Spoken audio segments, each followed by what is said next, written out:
time, actually 10:01 a.m. in Washington, and we're speaking to Schwanda Rountree, a collector, art advisor, and lawyer from Washington. And with this 10 a.m. series, we try to draw a picture of the current situation inside the art world and talk to all possible participants throughout the entire board. So I'm very happy to talk to Schwanda today. Is overseas.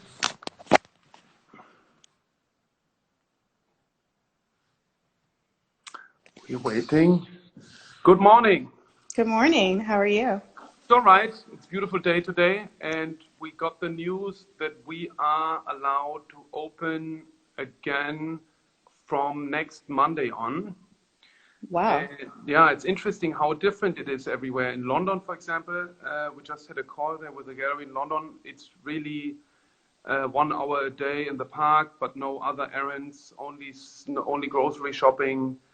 And so Germany was pretty easy on the measures. And I mean, the concern is that we might have to go back, but it seems that it kind of eases up a little bit. Right. So we're shut down at least until May 15th here in Washington, D.C. Yeah. So sometime. And is it? I think most problematic it is in New York, but I think it's in every metropole. It gets complicated in the U.S. now, no? Absolutely. Yeah, New York is definitely suffering, and New Jersey and Michigan. There's a number of different areas that are hotspots right now. Yeah. Unfortunately. And so, how are you receiving? What's your view on the entire on the whole situation from an art world perspective, but also in general? Right. So, I mean, in terms of, work and the art world, things haven't really slowed down that much for me as someone who places works in private collections and occasionally with institutions. Because obviously a lot of collectors don't buy just based on, looking at something in person. There's a lot of research that goes into purchasing or acquiring works prior to seeing it in person. And especially with dealing with an art consultant, there's just a lot of conversation and a lot of dialogue that goes back and forth online, on the phone, virtually, so to speak. So I think that although things may have slowed down a bit in certain aspects or certain respects, it hasn't really slowed down from the standpoint of the selection process. And people who are art buyers who are really interested in art are still going to support if they haven't obviously been impacted financially. I think that now is a good opportunity, though, to support artists, living artists, in any way you can. So I've seen different galleries launch different things. For example, there's some galleries who are presenting smaller works or works on paper that typically, weren't focused on that area, so to speak, which is more accessible works. And I think it's a wonderful opportunity for even novel collectors to get in and show their support at this very difficult time. But it's also interesting to see that apparently we're also doing relatively fine. For especially sought after artists, it hasn't really changed much. No. And I think it's because of the institutions. I mean, those sought after artists their works are being placed in institutions, right? Yeah. So, for the most part, hopefully, so I don't think that there's much, and a lot of those conversations were going on before this happened. And so, the process of placing things in an institution takes time. A lot of time. And I understand that some institutions, some museums, their budget has been impacted, but there are others who haven't. But it's a good sign also from a market perspective that art I mean, it's always good and bad, but it's a real commodity now, no? That it's like it's a Oh solid, yeah, and also the auctions have the online auctions have done quite okay. And right. which initiatives did you see you were really hit by and you really liked? Hit by in a positive or negative Yeah, way, positive, or positive way. oh, in a positive way. My English is Gosh, not native. You know, no, like no, it's fine.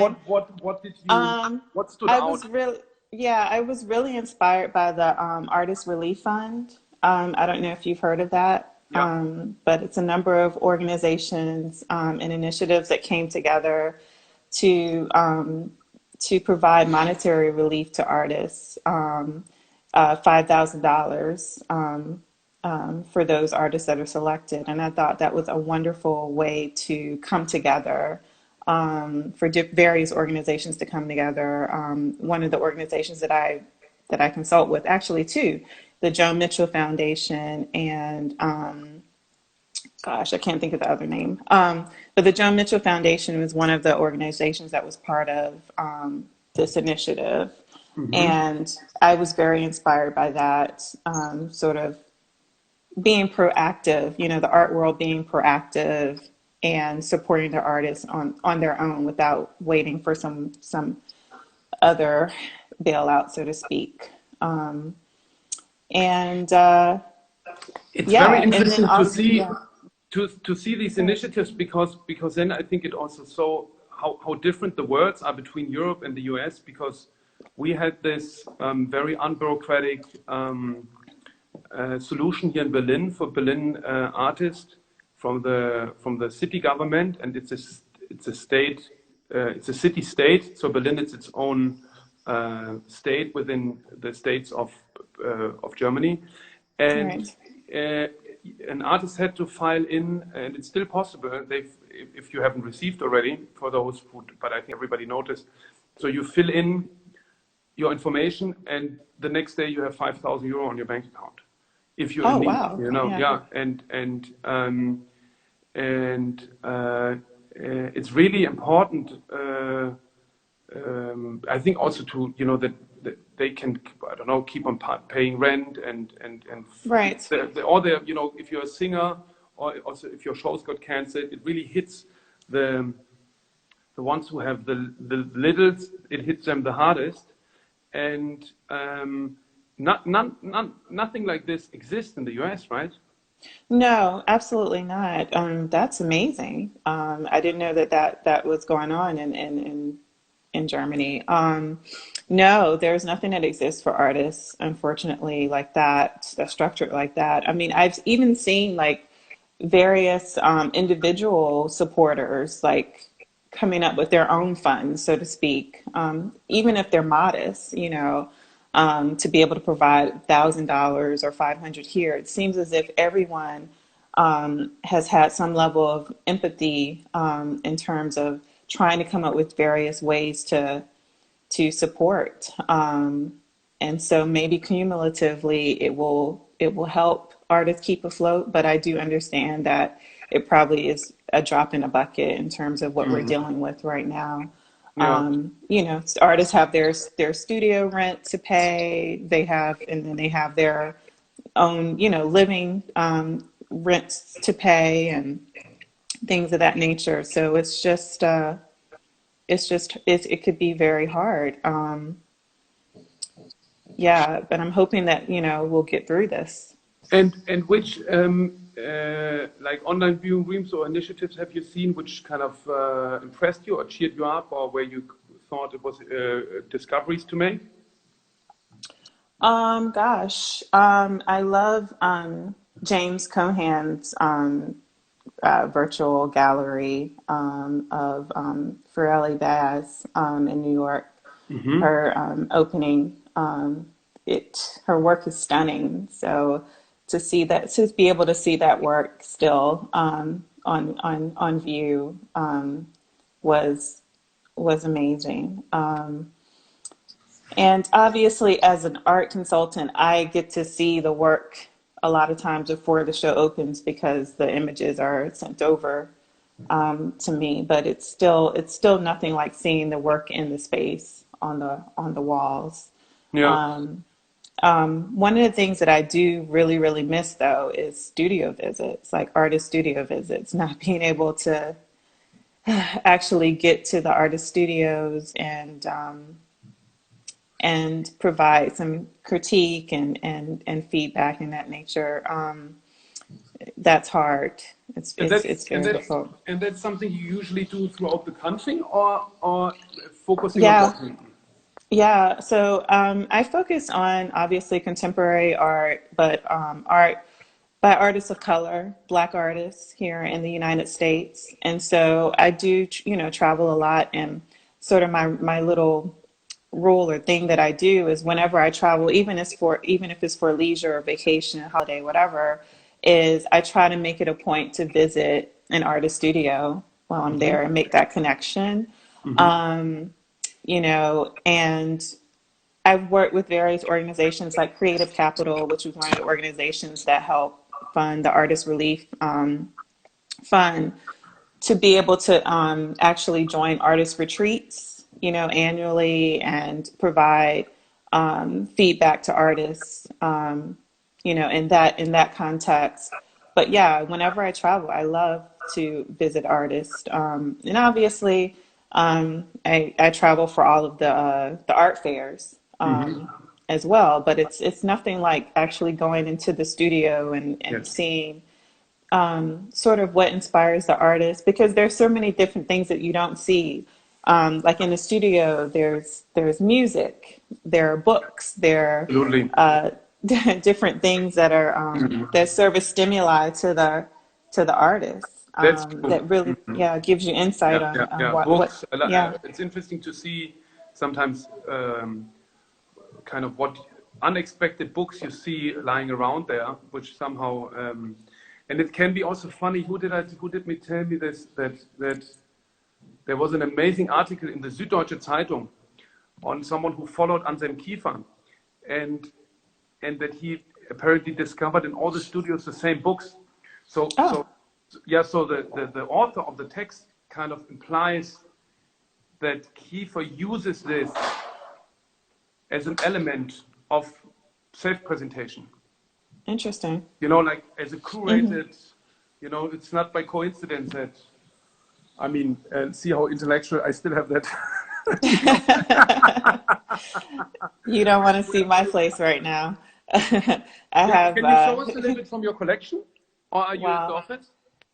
No, I'm in my home right now. So behind me is a work by it's a four-panel piece by Bethany Collins, Mm-hmm. who is located. She's in Chicago. I believe she's represented by Richard Gray Gallery, I believe. Mm-hmm. Gosh, I can't really take you around because I have my 3-year-old is really quiet in the living room right now, so I don't want to disturb her. And No then problem. also, and then also, my husband has my 6-week-old baby upstairs, and I'm Oh, hoping thank you so much for that, taking the time for us.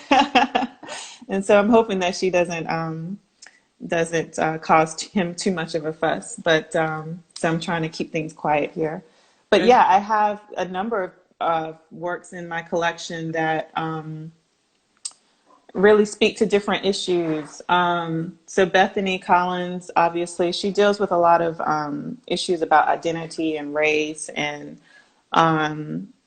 growing up in the southern landscape of United States, Alabama, I believe. I've also collected Allison Janae Hamilton's work, mm-hmm. who is represented by Miriam Boesky in New Yeah. York. And she also deals with the Southern narrative as well. Uh, a lot of the work has been shot in Florida, And and has beautiful landscape backdrops and materials and costumes, taxidermy. And tell me So again, yeah, back to the studio visits. Have you done them? Have you tried to replace the studio visit with digital studio visits now, or is it just not the that same feeling? yeah, no, well, one, some of the artists are not in their studios, unfortunately, like in their actual like studios. So one of the things that I've been interested in learning more about, and I've just had conversation about it, is sort of where they're creating now, because there are some artists who've been misplaced or had to relocate as a result of COVID-19, Mm. unfortunately. One of the things that we don't really think about is, especially in New York City, a lot of the studios, the artist studios, are cumulative studios with a lot of different artists working in a space. And so, they may no longer be working in a building or facility just for Mm. safety purposes. And so I'd like to just know or have conversation or dialogue about what they're doing in the meanwhile, like, or they're creating in their apartment, or how are they creating in quarantine? Yesterday, I met a Yeah. painter who works down the street here, and I thought that not so much has changed for him, because painting is kind of often a lonely activity. And he said totally. He said he can't focus one thing. He's so Oh, yeah distracted by the whole situation, and his usual day routine. Go to lunch, things like this is all, and then also it's hard to get supply. exactly. I was talking about that the other day. My friend Renee Cox, who's a very well-known photographer here in the United States, Yeah. was we were sort of talking about photography and what's the subject now. And I know that she's up in New York, not in the city, but outside of the city, and she's doing a lot of self-portraiture, which she's done before. But yeah, I'm very curious about what photographers are doing in particular, especially those who've focused on other subjects aside from themselves. And we also talked about artists who may not have gotten their materials, their lighting, for example, their equipment. What are they doing? Because I don't even think deliveries are happening right now in terms of like studio lighting and things of that nature. So So I hear it's there's it's some rough. some questions coming in. Are you always looking for new artists? Oh yes, I mean that's the first, like when I wake up in the morning, aside from other things that I'm doing, I'm always looking at art every single day. Obviously, looking at art online, reading about art in various publications, having conversations with galleries, having conversations with students, MFA students. But yeah, I'm constantly looking for new artists, sort of looking at the direction that creativity is headed in. Because, there's a lot of art that becomes sort of duplicative.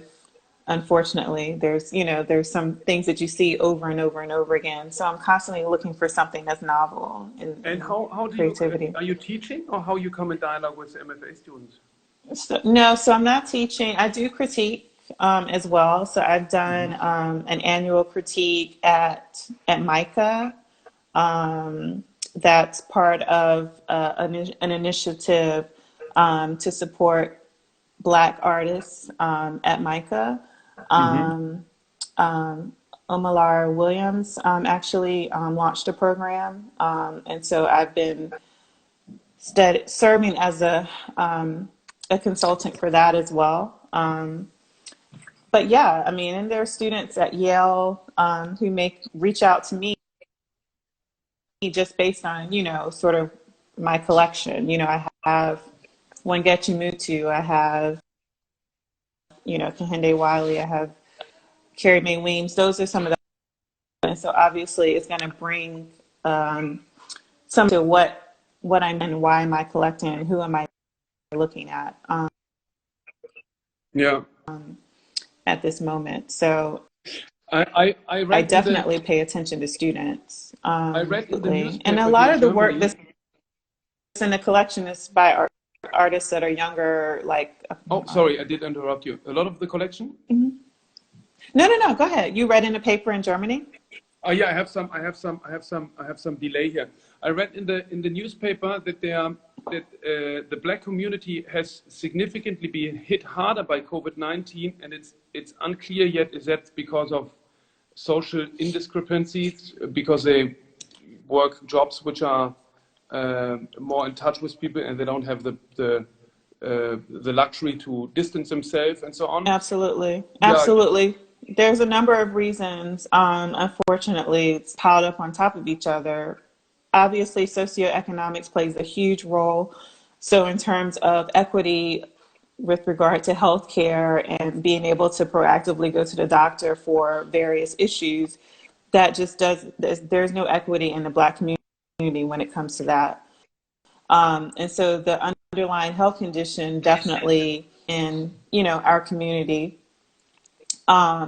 which causes, it very difficult to fight COVID-19. And then obviously in terms of, work, there are a lot of folks in our community who still have to go to work every day. And people think that, Black people have the luxury of working from home. And I think that not only Black people, but also people in a certain economic realm in general are not, they're not teleworking in this situation. They're either completely laid off or fired or whatever, or they're actually going to work every day in various very difficult, dangerous situations, whether it be bus driver or grocery store attendant, or whatever service jobs that are really subjecting them to the COVID-19 exposure. And then also you have to look at how we're treated once we get to the hospital. Or there's the argument that there's some bias there as well in terms of what's the level of services provided, unfortunately. So all of those things together. It's a really strange situation that the whole world is in this situation together on one level. It's kind of like connecting, but at the same time, as we can see in Germany now, I mean, I think we have under 3,000 deaths. I talked to my colleague in London. She said there's 1,000 deaths a day in the UK today, and and a day per day. And right. I don't know if these numbers are right. Also, as we see, because of the health system in the US, that things are so uneven, uneven socio-economically, but also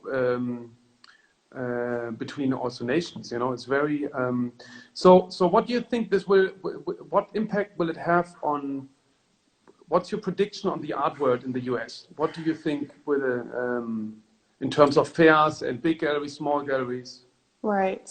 I mean, I hope that what will happen is that there will be more room for creativity in terms of presenting work. And I know that there are some artists who just have been kept out of the art gallery realm. Obviously, galleries can't represent every artist, and they have their own filtering selection process, for their particular portfolio. But I hope that this empowers artists to be able to create their own, pave their own way, so to speak, in terms of showing their work. And I hope that supporters of art, in terms of collectors in particular, really purchase works now, because I mean, obviously there's a trend that people tend to get a little nervous when the economy is down and things of that nature. But I hope that this doesn't discourage collectors from purchasing, and I hope that they understand that they need to purchase at the value and the price that the work is being presented at, and not try to get bargains, or the work should be cheaper as a result of the state that we're in. I mean, if you look at the auctions, things aren't going for pennies just because, the stock market went down or whatever. Yeah, There's yeah. You mean still that also not value to in the take, works, and you and if you are in the position in this case maybe of power, don't take advantage of the need on the other side, maybe, right? exactly, Yeah. exactly. That's what I'm sort of paying attention to as well. Is you know people tend to try to contact artists directly anyway. Artists that are like bigger and hard to get to. And so I hope that there's not an assumption that just because, the economy is bad right now or tanking right now, that there's some window to get work cheaper, because that's not, this is culture. This is preservation. This is history, right? In terms of like art.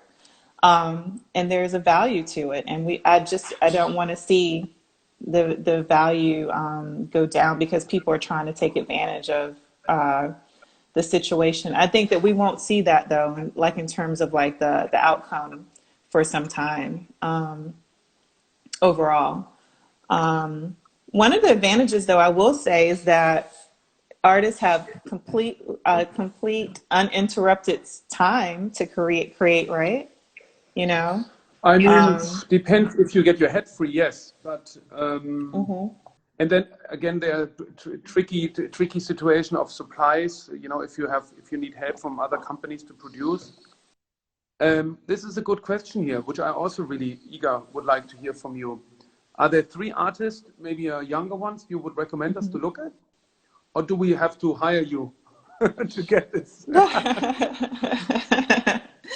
Oh, I hate to sort of put just select three, because then there'll be someone contacting me saying, why didn't you state, select this person. I will tell you some of the works that I have in my collection in Yeah. which, or the artists that I have in my collection in which I'm looking to collect more of, because I think it's important to not only like once a collector acquires one piece, to continue, right? To continue to support the artist if they really genuinely love the work. So I already mentioned Allison Janae Hamilton. I have one of her pieces in my collection, but I'd love to get another work by her at some Hmm. point. I think that her work is extremely intellectual, visually just stunning, and she's a very dedicated photographer. So I think Hmm. that people should really pay attention to her work. Um, uh, Jamia Richmond Edwards is another. She's actually one of the first artists, painters that I've collected, and she is someone who I would love to acquire another piece by. Her work is very striking, just from the standpoint of portraiture, and her painting technique. Her hand is just Hmm. amazing.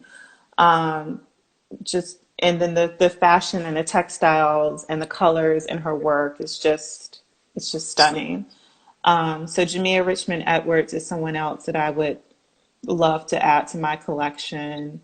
Um, Makita Ahuja, I just acquired one of her paintings or works from Christie's, the Christie's auction. So Hmm. I collect from various sources, from Hmm. artists, individual artists, from galleries, like James Cohan Gallery, which I mentioned before, Jack Shaman Gallery. There are big galleries in New York, but I also look to the auctions as well, Hmm. right? Hmm. And so Makita Ahuja, um, her work has been on, I think her last piece just sold, gosh, for like 60 some $1,000 or something like that. Uh-huh. I forget which auction it was on. I don't know if it was Sotheby's or Christie's, but and I'm hesitant, but the piece is like the one that I have in my home is like a 72 by I don't know, 80 or something like that. It's huge. Yeah. And I think people Would should pay attention to what she's doing. would you mind posting these three afterwards, and I can repost so Yeah, people yeah, can follow up and absolutely. research? That would be nice. Absolutely, absolutely. Another artist too, Alexei Peskin, who's Hmm. based in Paris right now. I've been a strong supporter of his work over the years and have placed his works in a number of collections. Um, People should really pay attention to what Cool. he's doing, Alexei Peskin. So I can definitely make note to post those four artists. Perfect, and I repost. Yeah, Super, because I absolutely. realize it's still in really different scenes between US and Europe and Germany and UK. So it's interesting to learn from each other. Right. Super. Thank you so much for Yeah. taking the time to talk to us, and I'm Absolutely. looking forward to reposting your post. Absolutely. This is an amazing series. I appreciate your Thank you. supporting the artists. Take care. Thank you. Mhm. Ciao. Bye. Ciao.